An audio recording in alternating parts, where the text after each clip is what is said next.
3 பச்சை மிளகாய் போட்டுக்கலாம். ஒரு கைப்பிடி புதினா, ஒரு கைப்பிடி கொத்தமல்லி, 2 துண்டு இஞ்சி இதையும் சேர்த்துக்கலாம். இதில் சேர்த்து நல்லா மைய அரைச்சி எடுத்துகிட்டு வந்துடலாம். பாருங்கள், இப்படி அரைச்சி எடுத்துகிட்டு வந்துட்டேன். ஒரு 2 ஸ்பூன் தண்ணி விட்டு நைஸாக அரைச்சி எடுத்துக்கலாம்.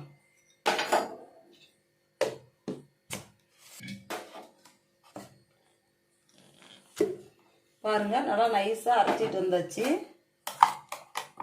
இந்த அளவு நல்லா நைஸாக அரைச்சாச்சு. இப்போ நாம் வேறு பாத்திரத்தில் மாற்றிக்கலாம்.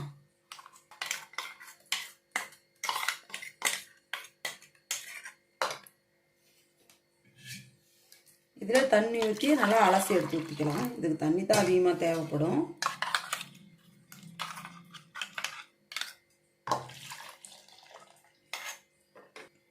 நல்லா கலந்தாச்சு. பாருங்கள், எலுமிச்சை பழம் சைஸில் புளி ஊற வச்சுருக்கிறேன். இதை இதில் கொஞ்சம் கரைச்சி ஊற்றிக்கலாம். இப்போ இதில் அப்படியே கரைச்சி ஊற்றிக்கலாம்.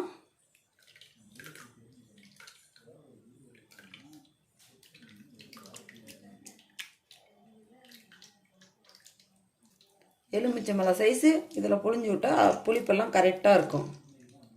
பாருங்கள், இதுக்கு தேவையான அளவு உப்பு போட்டு கலந்துக்கலாம். ஜீரகத்தூள் 1 ஸ்பூன் போட்டுடலாம். எல்லாம் நல்லா சேர்ந்து கலக்கி விட்டுறலாம். எல்லாம் கலந்தாச்சு.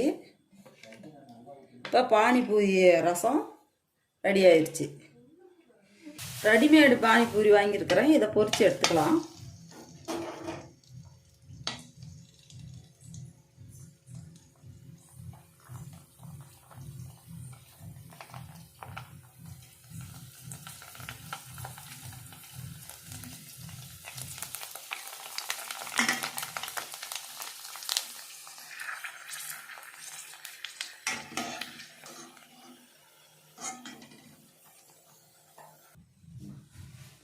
பானிபூரிக்குள்ளே வைக்கிறதுக்கு மசாலா ரெடி பண்ணுறேன். நான் 2 உருளைக்கிழங்கு வேவிச்சு எடுத்து வச்சுருக்கிறேன். இப்படி நல்லா மசிச்சு விட்டுக்குங்க. கையில்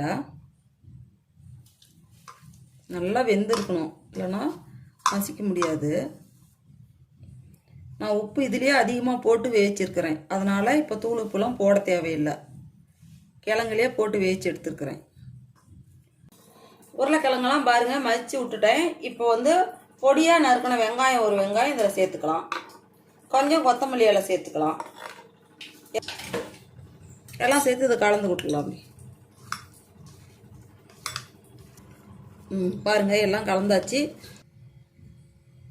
1/2 ஸ்பூன் சாட் மசாலா போட்டுக்கலாம்.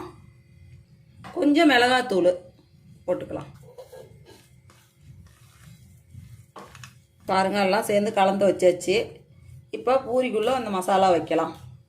இதை எப்படி எடுத்து உடச்சி இதுக்குள்ளே மசாலா சேர்த்துக்கலாம்.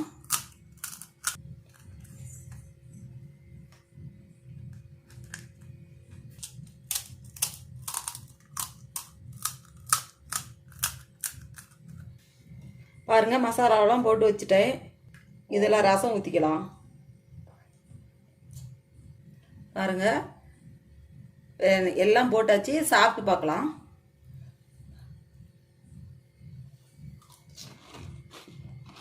பாருங்கள், நான் அந்த பானிபூரியெல்லாம் ரெடி ஆயிடுச்சு. இது போல் நீங்களும் செஞ்சு பாருங்கள்.